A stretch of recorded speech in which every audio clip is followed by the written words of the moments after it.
ছোট্ট একটা রিলসের মধ্যে পুরো কাজটা কোনোভাবেই ভালো করে দেখানো সম্ভব নয়, তাই আজকে তোমাদের জন্য গণেশজি মেকিং ফুল প্রসেস ভিডিওটা আপলোড করলাম। তার আগে সকলকে জানাই শুভ নববর্ষের অনেক অনেক শুভেচ্ছা। আমি মেয়ের এই পুরনো পুতুল দিয়েই গণেশজির মূর্তিটা তৈরি করেছিলাম। সুপার ক্লে দিয়ে প্রথমে সুন্দর করে একটা সুর আর দুটো কান তৈরি করে এখানে গ্লুর সাহায্যে সেগুলো আটকে দিলাম। গ্লু দিয়ে আটকালে জিনিসটা আরও ভালো করে লেগে থাকবে।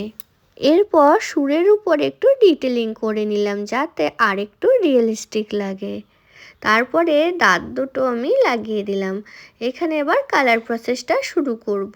শুকিয়ে যাওয়ার পরে আমি অ্যাক্রেলিক কালার দিয়ে সুন্দর করে কালার করে নিলাম।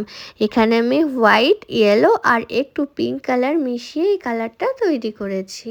এরপরে আমি একটু পিঙ্ক কালার দিয়ে এখানে কান আর গালের মধ্যে ব্লাশের মতো করে নিলাম। এতে করে আরও কালারটা সুন্দর লাগছিল।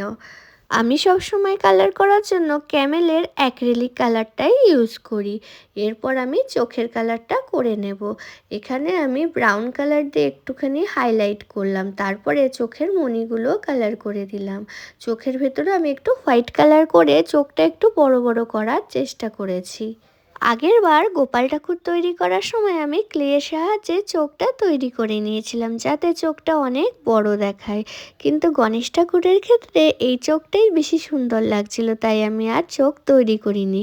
তবে পুরো চোখটাই আমি কালার করে নিয়েছিলাম যাতে করে আরও সুন্দর লাগছিল। আমি চোখের উপর আইল্যাশারও লাগিয়ে দিয়েছিলাম, এতে করে চোখটা অনেক রিয়েলিস্টিক লাগছিল। ধুতি পরানোর আগে আমি সেলাই করে আগে ধুতির কুচিগুলো করে নিয়েছিলাম, তারপরে আঠার সাহায্যে সেগুলো আটকে দিয়েছিলাম।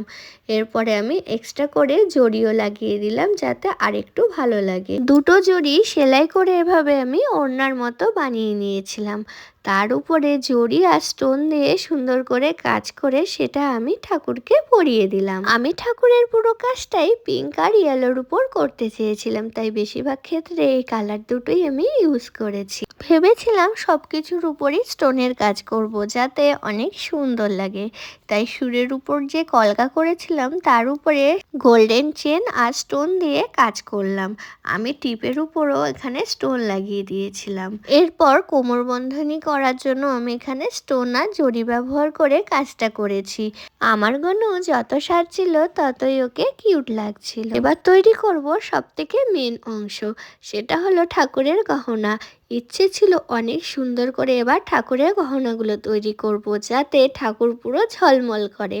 আমি পেপারের উপরে গ্লুগান দিয়ে এভাবে ঠাকুরের মুকুটের পেছনের অংশটা তৈরি করেছিলাম। তার উপর গোল্ডেন ফয়েল লাগিয়ে কটা স্টোন লাগিয়ে দিয়েছিলাম।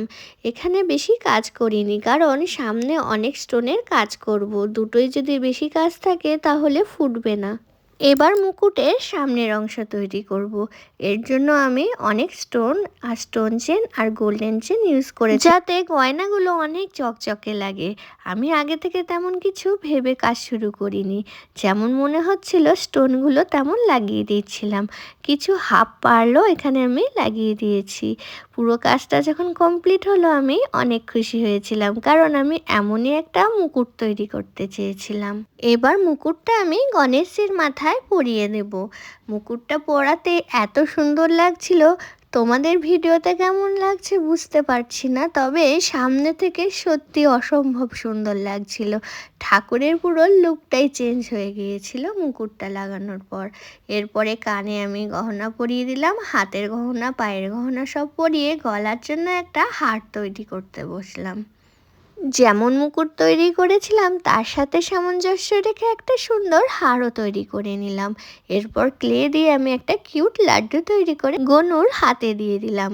এরপরে গলার মালাটা পরিয়ে আমি লাস্ট ডিটেলিংটুকু করে দিলাম। কয়েক প্যাচ সাদা সুতো দিয়ে ঠাকুরের পৈতেটাও আমি বানিয়ে দিয়েছিলাম। এবার আমার ঠাকুর পুরোপুরি সেজেগুজে রেডি। আমার কিউট গনুকে আমার তো ভীষণ ভালো লেগেছে আর আমার ফ্যামিলির সকলেরও এই গনুকে ভীষণ পছন্দ। আমি আমার পুরো এফোর্ট দিয়ে বানানোর চেষ্টা করেছি আর মন থেকে কাজটা করেছি। তোমাদের আশা করি ভালো লাগবে। যদি কিছু ভুল ত্রুটি হয় সেটাও কমেন্ট করে জানাতে পারো, আর যদি ভালো লাগে ভিডিওটা একটা লাইক করে কমেন্ট করে আমার চ্যানেলের সাথে থেকো।